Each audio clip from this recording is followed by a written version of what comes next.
Crushing the meta.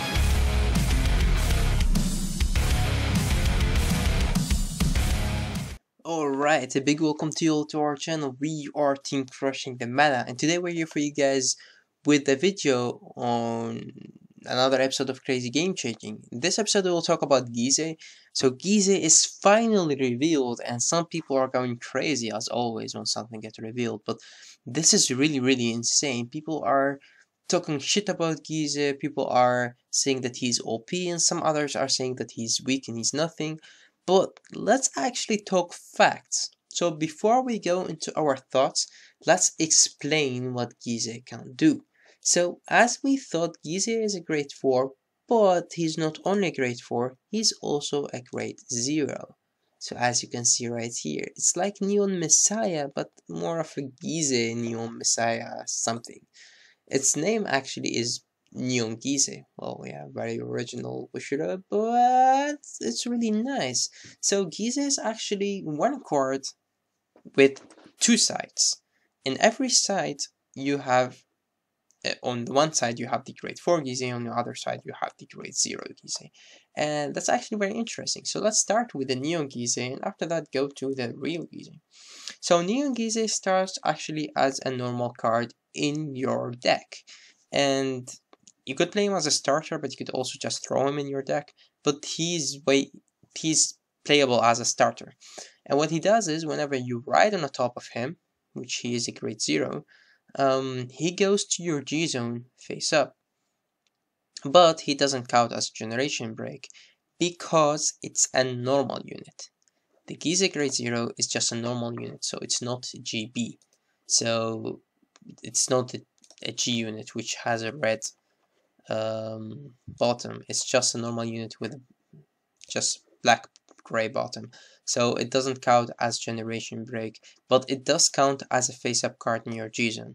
So when you have Gilderay, which has the second skill of him, whenever you have two face-up cards in your G zone, you could get an extra crit.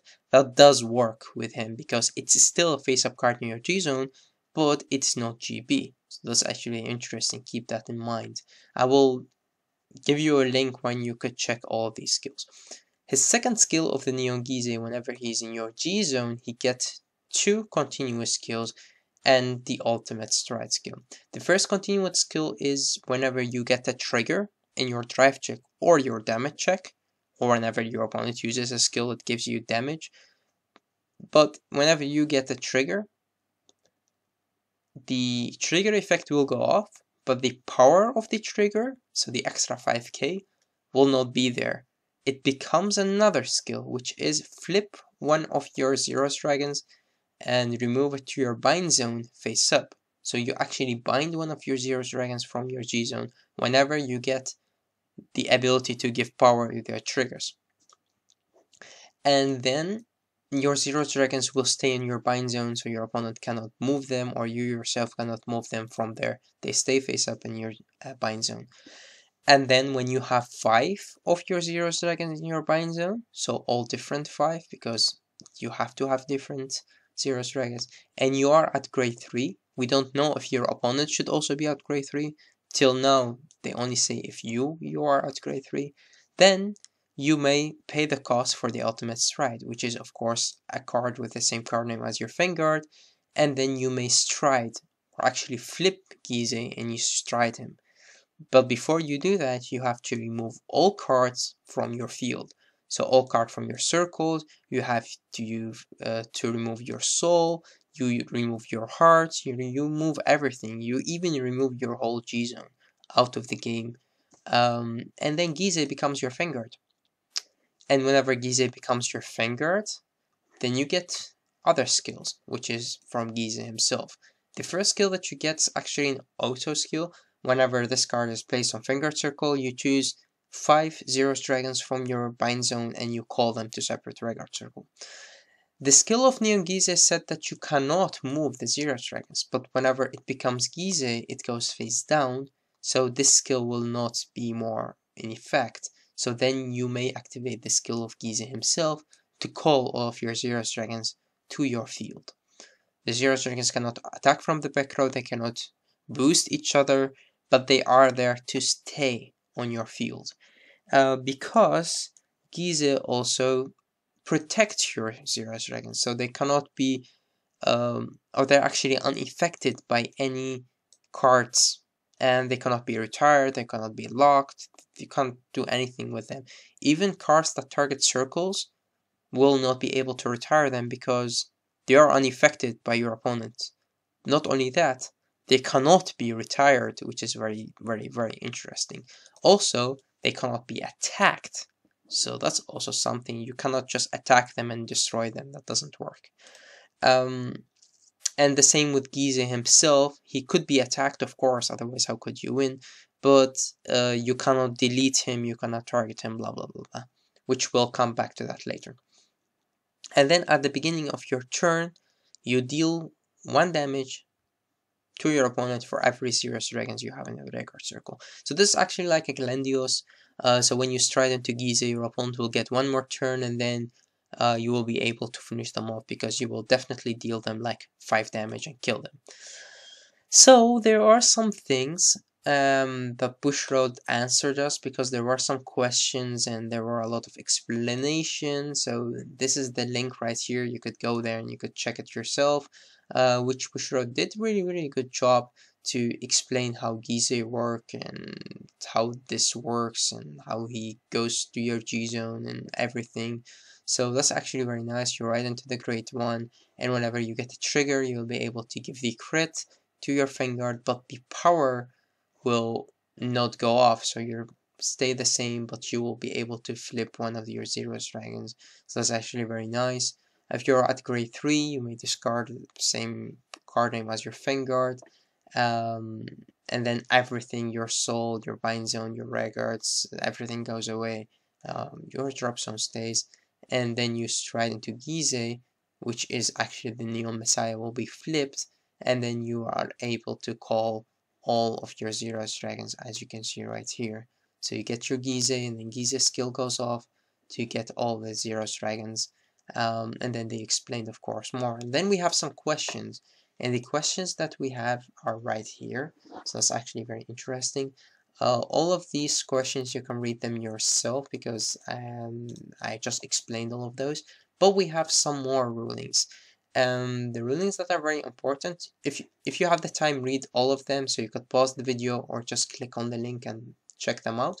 But I chose some of the skills or some of the questions to explain, like we have the 11, which is the one that I explained about Guild Array, because it does the Neon Messiah doesn't, or the Neon Gyze doesn't really count as Generation Break, but it does count as a face-up card in your G zone. So if the number of face-up cards in your G zone is 2 or more with Guild Array, Neon Gyze will still count as one of them, so that would still work. So that's also very interesting.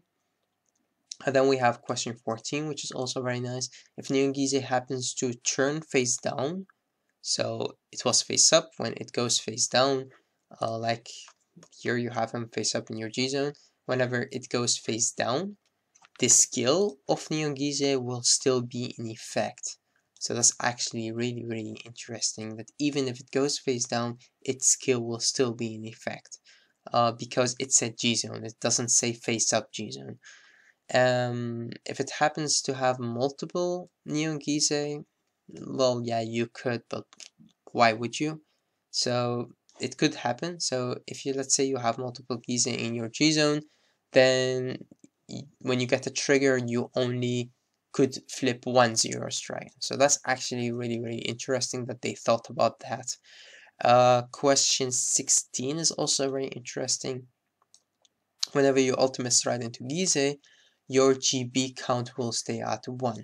That's actually pretty nice. As you can see right here, you go into Gyze, and then your G zone is removed, so you don't have any G zone left, and then you have GB1. Why? Because Gyze himself is still actually a stride, so you always have GB1 because Gyze will stay at your finger. But this doesn't count as GBs, of course. I would never call dust right here. I will definitely call dust right there. But yeah, that's Bushido just calling dust right there. At least call him here. But yeah, so those are actually all the questions that I wanted to talk about. You can read the rest yourself if you want to. Like, this is also very interesting. When you go Drachma versus Giza, you actually have to still discard 3 cards. When you go Dust versus Giza, Dust cannot cancel Giza because he cannot target him, so he cannot do him damage and his power will not change. And then we come to some interesting things, like we have Optirondus.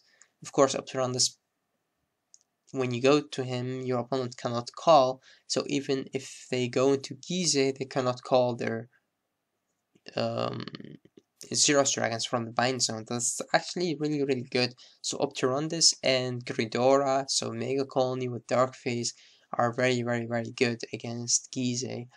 And this is also very interesting because this is actually the only card that could fuck the Gyze mechanic, because when you go into the Luch, your opponent would have to block 2 cards from their hand and put them on the Vanguard circles. But because you target circles, so you don't target the Zeros Dragons, that does work, and you will have to put cards from your hand face up on the top of your Zeros Dragons.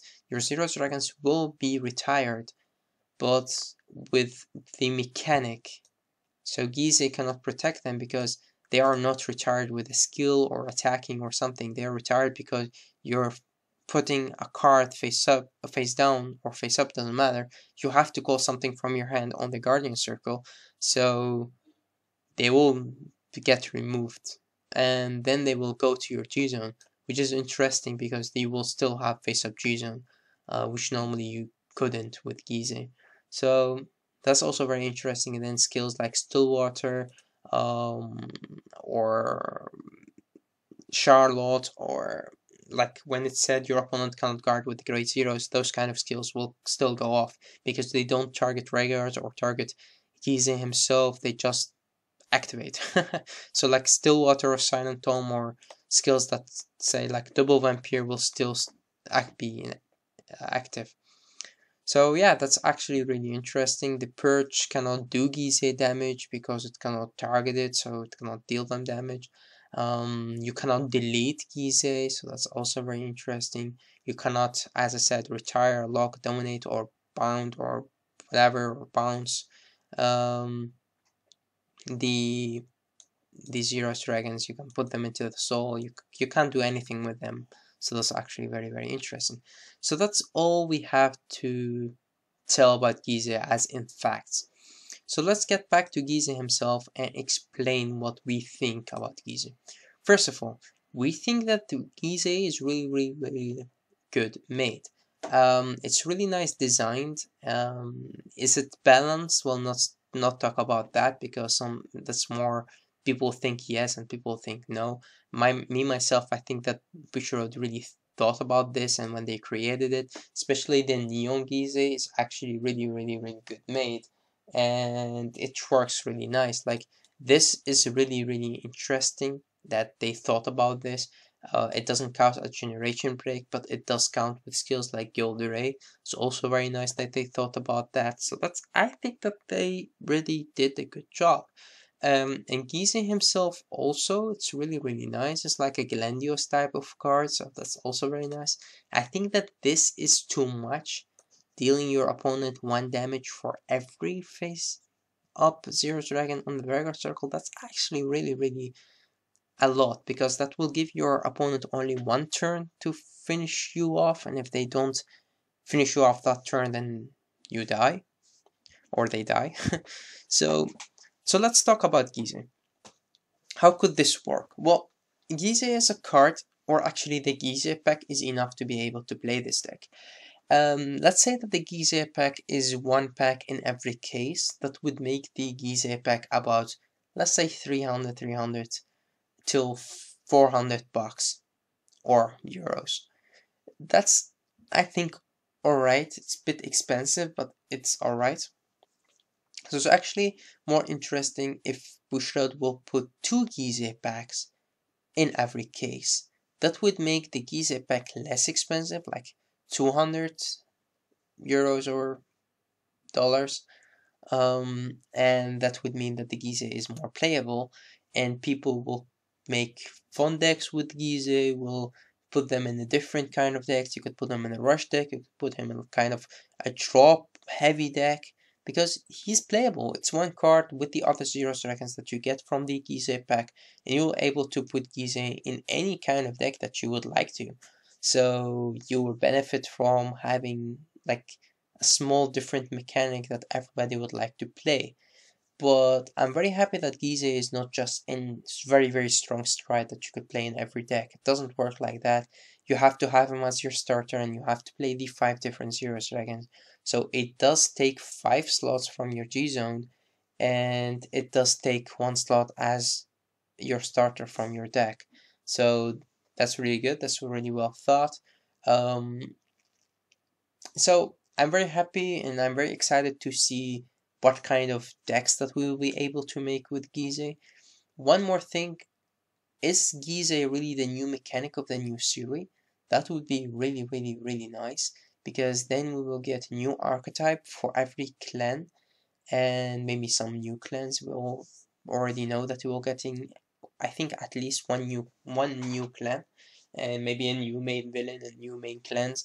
But the thing is that if we get these kind of cars for every clan, that's really, really good, because then you have like a go-to stride. It could be a first stride, and then you have a 30k base as your Vanguard, and then you can only call units from your hand or right as the same as your Vanguard. Like with this, it's Zero Dragons. Let's say with Dimension Police, it's kind of a new thingy that they have, like new cosmic heroes or something else heroes, and you can only play with those kind of cards. But because you remove your G zone, you cannot G guard anymore and you cannot stride anymore. So I think that's really nice if that is the new mechanic.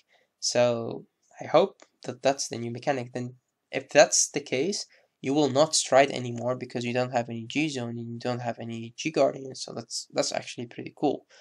One more thing, Giza being a 30k base will mean that your opponent will have to use the same mechanic, because then they are at 30 base as well, and that's good because you go 13 to 30. But normally, if your Vanguard is 11 and you would have to go to face that 30, or your regards will stay at 11 or 16 or 26, it's still not enough to be able to hit Gyze.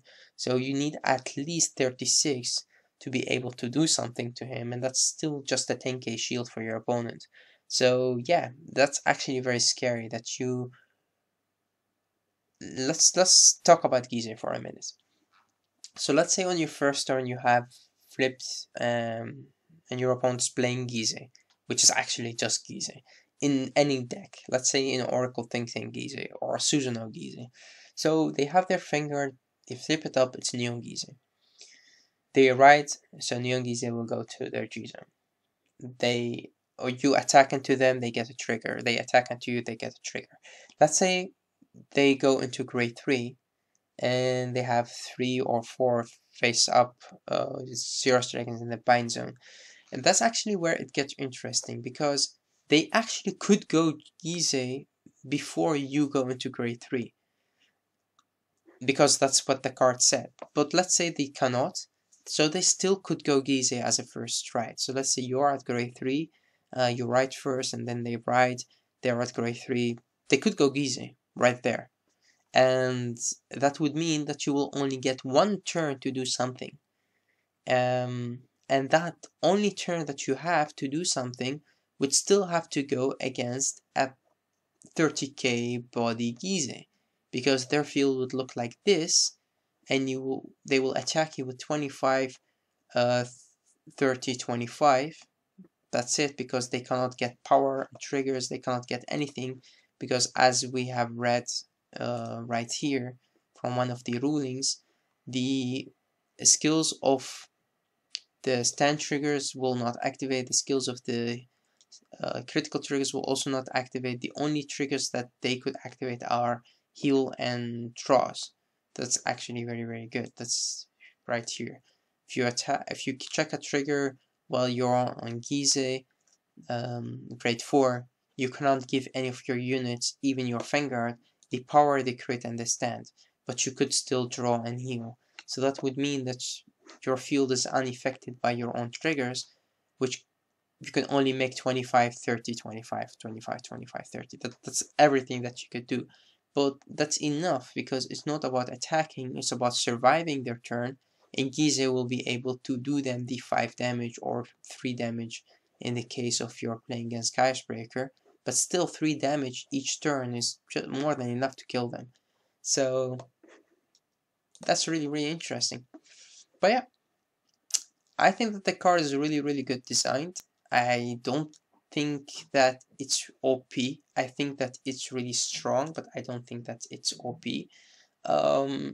I think that it has some flaws, like when you play against Phantom Blast or Diablo, you cannot guard because you don't have any G Guardians, and you cannot retire your field to be able to guard him from your hand. So if Giza plays against Shadow Paladin and they have GB1, they win, because they could attack you, and Phantom Blast Diablos does you at least 2 damage. So in most situations, the Shadow Paladin player will able to win against Gyze. So that's in most situations, I think. And if you play against Darkface and they are able to get Gridora skill off or Optiranda skill off, then you're still pretty much fucked, because you cannot call your Zero Dragons, so the Gyze will not work, so you'll have to wait one more turn. If they are able to countercharge, they could go another Optirandus. But in the meantime, you could still be able to play your own deck, because Gyze is put into a deck, but the only thing that you lose is the power from the triggers. So when you play a rush deck versus Gyze, so let's say you play Deleters or you play Great 1/7Cs, then your opponent will not get defensive triggers. So Gyze playing as Deleters is actually a pretty good matchup for Deleters, because Deleters could just finish Gyze off before he does anything. And the same with any rush deck, like with Aquaforce, could still finish Deleters on the first stride. But whenever they go into Gyze, they will become very strong, because they have a very strong 30k base Vanguard. But they still have to have at least 5 triggers in the early game to be able to flip these Zero Dragons. They have to have the same card name as their Vanguard to be able to do the ultimate stride and go to Gyze. They need to be grade 3. So it's not that easy to play Gyze. So overall, I think the card is very good designed. I think that if it goes well, the card could be very strong, and it will be played in a lot of different decks just to have fun. And it's really a card designed to create fun for the game. So I think that people should just settle down and think about the card pretty well, and think about parts like Optirandus, Gridora, and Phantom Blast Diablo that could destroy this card, and think about the turn that you get. Like from the Spark Brother perspective, if you're giving me only one turn to finish you off, and I know that you're playing Gyze, then I will definitely turbo into my GB8, and even if you're a 30k base, I will still be able to hit you multiple times. And you cannot G-guard, so that's really good for me. So my Mayhem Tiger is enough to just make you cry. And the same with Stillwater. If Stillwater would still be able to make columns to go above the 30, then they could still finish Gyze off. So yeah, actually those are my thoughts about Gyze, and I think that the card is really good designed. I'm very happy with Gyze as it is, and I really hope that this is actually the new mechanic of the new series that we will get off. And I'm very excited for Sunday or Monday just to see the episode where Gyze will finish Dominate off and then lose against Gear Chronicle Chrono, because Chrono will just get 2 extra turns and Gyze will not be able to do him the damage. Yeah. So yeah, thanks guys for watching. Those are my thoughts about Gyze, and also JD's thought a little bit, and we thought we should really make you this video just for you guys to settle down, relax, and see how much fun that this card actually bringing to the game. And also, how much this card hates Phantom Blaster, Diablo, Hellard 8, Opterondus, and Gridora. Thanks guys for watching. Until next time. Crushing the meta.